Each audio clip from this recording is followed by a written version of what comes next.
வணக்கம்.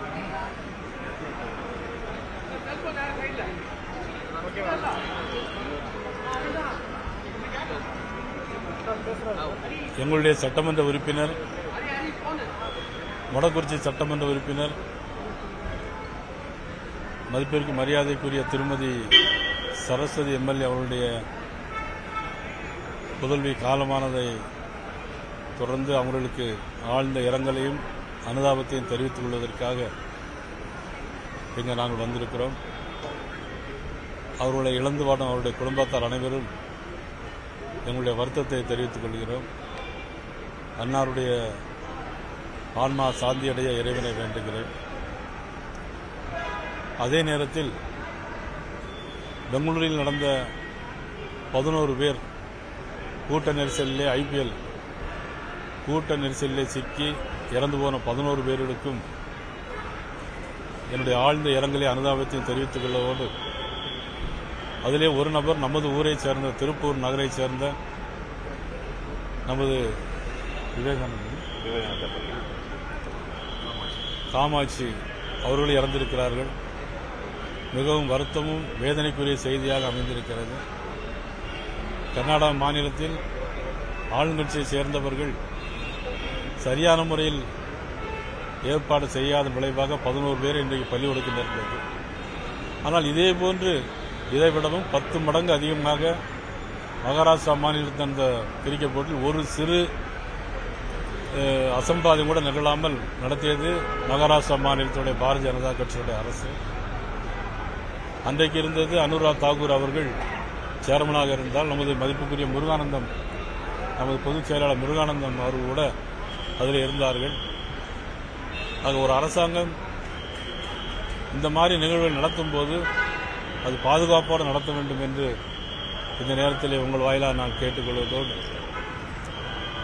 தமிழக அரசாங்கத்தை பொறுத்த மட்டிலும் அதே மாதிரி சட்டம் ஒழுங்கு எங்கேயுமே சரியில்லை. தருமபுரி மாவட்டத்தில் SP அலுவலகத்துக்கு புகார் கொடுக்க சென்றவர் ஒரு விவசாயி அவருடைய பிரச்சனை காரணமாக மனு கொடுக்க போது மனு வாங்கவில்லை. மனு வாங்காமல் அவர் தீக்குளிக்க முயன்றிருக்கிறார். ஆஸ்பத்திரியில் அனுமதியில் இருக்கிறார். ராஜா தோப்பு என்பவர் சேர்ந்தவர். அவருக்கும் அரசாங்கம் உரிய செலவுகளையும் அவருக்கு அந்த உதவித்தொகையும் வழங்க வேண்டும் என்று நான் கேட்டுக்கொள்கிறேன். விவசாயிகளை பொறுத்த மட்டில் இந்த திமுக அரசு வஞ்சிக்கிறது. காவிரி டெல்டா பகுதியை பொறுத்த மட்டிலும் டெல்டா விவசாயிகள் தமிழ்நாடு கூட்டுறவு சொசைட்டி மூலமாக நெல் கொள்முதல் செய்யும்போது கிட்டத்தட்ட 300-400 கோடி ரூபாய்க்கு மேலே அந்த நெல் கொள்முதல் பணம் வழங்கவில்லை இன்று வரையிலும். அதில் அந்த விவசாய சங்கத்தை சேர்ந்த PR பாண்டியன் அவர்கள் ஏற்கனவே மனு கொடுத்திருக்கிறார்கள். அதாவது இது திமுக அரசாங்கம் எதுக்கோ கார்ப்பரேட் கம்பெனிக்கு கைகோர்த்து விட்டு விவசாயிகளை வஞ்சிப்பதாக சொல்லியிருக்கிறார்கள். காவிரி டெல்டா விவசாயிகளுடைய மட்டுமல்ல, தமிழகத்தின் அனைத்து விவசாய மக்களையும் பாதுகாக்க வேண்டியது இன்னும் ஓராண்டு இருக்கிற திமுக அரசாங்கம். ஓராண்டு இருக்கும்போது 1 மாதம் இருந்தாலும் அவர்கள் இருக்கிற காலம் வரையிலும் இந்த அரசாங்கம் விவசாயிகளுக்கு உதவி செய்ய வேண்டும் என்று இந்த நேரத்தில் நான் கேட்டுக்கொள்கிறேன்.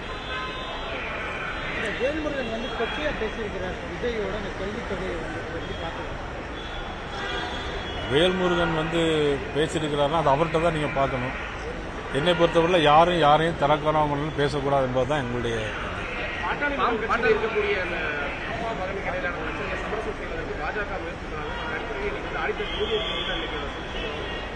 அதாவது அவங்களுடைய உள்கட்சி பிரச்சனை. அது உள்கட்சி பிரச்சனையில் பேசுவது அவ்வளவு நாகரிகமாக இருக்காது. அது மட்டும் அதனுடைய அவங்க 2 பேருமே அப்பா மகன் அவர்களுடைய சொந்த பிரச்சனையாக அது அவர்கள் பேசி தீர்த்துக் கொள்ள வேண்டியது. குருமூர்த்தி போக வேண்டிய அவசியம் இல்லை. குருமூர்த்தி, சைதராமசாமி இந்த மாதிரி அதிமுகவுடைய நிர்வாகி, RSS பாஜக ஆதரவாளர் குருமூர்த்தி இவங்கெல்லாம் போய் சமரசம் செய்ய வேண்டிய அவசியம் இல்லை. ஆக அவங்க தனிப்பட்ட முறையில் போயிருக்கிறாங்க. அதற்கும் பாரதிய ஜனதா கட்சிக்கும் எந்த விதமான சம்பந்தம் இல்லை. சமாதான போக்கு கடைபிடிக்கிறோம் பாஜக வலியுறுத்தி வருவதாக. சமாதான போக்கு எல்லா இடத்திலும் இருக்க வேண்டியங்கிறதா எங்களுடைய நோக்கமே. சமாதானமா எல்லாரும் ஓரணியில் சேர்ந்து சமாதானமா இருந்து திமுகவை தோற்கடிக்க வேண்டும் என்பதுதான் எங்களுடைய நோக்கம். ஆரம்ப காலத்திலிருந்து இன்னைக்கு இவ்வளவு பிரச்சனைகள், விவசாயிகளுக்கு பிரச்சனைகள், மக்களுக்கு மின் கட்டண உயர்வு, சொத்து வரி உயர்வு, சட்டம் ஒழுங்கு பிரச்சனை, இதெல்லாம் இன்னைக்கு சிவகிரியில் மட்டும் பல்வேறு போராட்டங்களுக்கு பிறகு அண்ணாமலை அவர்கள் நேரடியாக அண்ணாமலை, முருகானந்தம், GKS எல்லோரும் போய் போராடிய பிறகு, போராட்டம் நடத்திய பிறகு 19 பேர் இப்போ கைது பண்ணியிருக்கிறாங்க. அவர் சொல்லியிருக்கா ஏற்கனவே 19 கொலை பண்ணியிருக்கோம் அப்படின்னு சொல்லியிருக்கிறாங்க. அப்போ நான் கேட்குறேன், இந்த 19 கொலைகளை பண்ணி ஏற்கனவே உள்ள இப்போ இவர் தான் இப்போ பிடிபட்டிருக்கார். அவர் வாக்குமூலம் கொடுத்திருக்கார். 19 கொலைகளை பண்ணியிருக்கோன்னு வாக்குமூலம் கொடுத்திருக்கார். ஆனால் ஏற்கனவே கைது செய்யப்பட்டு உள்ள இருக்கிறாங்க. அப்போ ஏற்கனவே கைது செய்யப்பட்டு உள்ள இருக்கிறவங்க நிரபராதிகளா? காவல்துறை அவர்களை தவறான முறையில் கண்டுபிடிக்க வேண்டிய நோக்கத்தோடு அவர்களுக்கு அதை கொடுத்திருக்கிறார்களா என்று சிந்தித்து பார்த்தால் தவறே செய்யாதவர்கள் தண்டிக்கப்பட்டிருக்கிறார்களா? இவர்கள் ஏன் இதுக்கு முன்பு கைது செய்யப்படவில்லை என்பதுதான் எங்களுடைய கேள்வி. நிச்சயம் அதாவது இது எப்படின்னா, இது ஒரு சாதாரண விஷயமா இல்லைங்க. இன்னைக்கு இவ்வளவு பெரிய போராட்டத்துக்கு பிறகு 700-800 போலீஸ், காவல்துறை போலீஸ் எல்லாம் அங்கே போய் ஏதோ கண்டுபிடிச்சுன்னு சொன்னது பிறகு அவன் இப்பதான் ஒத்துக்கிறான், நாங்கள் 19 கொலைகளை பண்ணியிருக்கோம் அப்படின்னு. அப்போ இந்த 19 கொலைகளை பண்ணிய உண்மையான குற்றவாளி ஒத்துருக்கிறவுடைய சூழ்நிலையில் இதே எதுவுமே பண்ணாம ஜெயிலுக்குள்ளேயும் கோர்ட்டுக்கும் அலைந்து கொள்ள கொண்டிருக்க வேண்டிய நிலைமை என்ன? அப்போ இந்த அரசாங்கம் சரியான முறையில், காவல்துறை சரியான முறையில் நிர்வாகம் பண்ணவில்லை, விசாரிக்கப்படவில்லை. எப்படி அண்ணா பல்கலைக்கழகத்தில் சரியான முறையில் குற்ற பத்திரிகை தாக்கல் செய்யலையோ அதே மாதிரி தானே தமிழ்நாடு முழுவதும் இந்த 4 ஆண்டுகளில் இதுபோன்ற பிரச்சனைகள் தான் நடைபெற்றுக் கொண்டிருக்கிறது. 19 கொலைகள் இதுக்கு முன்னாடி நடந்தது சேர்ந்தது தானே அப்படிங்கிறப்ப அதிமுக அரசு இதுக்கு பொறுப்பேற்க வேண்டிய சூழல். இதில் அரசாங்கம் பொறுப்பு இல்லை, இது காவல்துறை பொறுப்பு. தமிழக முதலமைச்சர் மதுரையில் பேசும்போது எந்த வந்தாலும் தமிழகத்தில் கால் ஊன்ற முடியாது, அவுட் ஆஃப் கண்ட்ரோல் தமிழ்நாடு அப்படின்னு அவர் மதுரையில் தானே சொன்னாரு. அதுதான் மதுரைக்கு தான் 8ஆம் தேதி நம்ம அமித்ஷா அவர்கள் கால் ஊன்றதான் வர்றாரு. கால் ஊன்றதுக்கு வேண்டி தான் வர்றாரு. கால் ஊன்றது மட்டும் இல்லை, வேறும் ஊன்றும், அது ஆலமரமாக முளைக்கும், மிகப்பெரிய பசுஞ்சோலையாக மாறும்.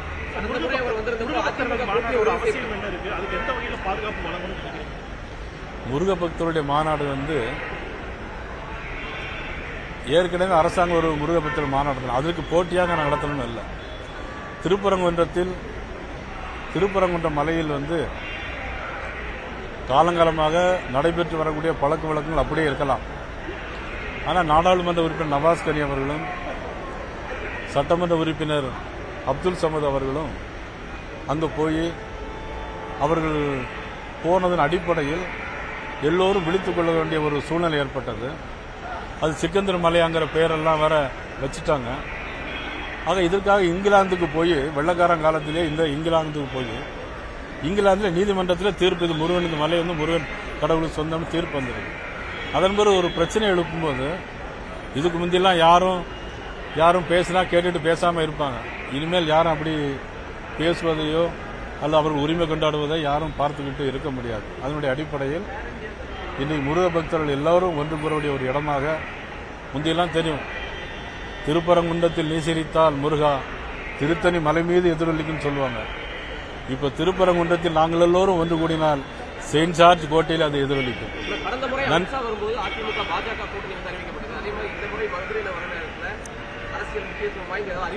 அது வரும்போது பொறுத்திருந்து பாருங்க. நன்றி.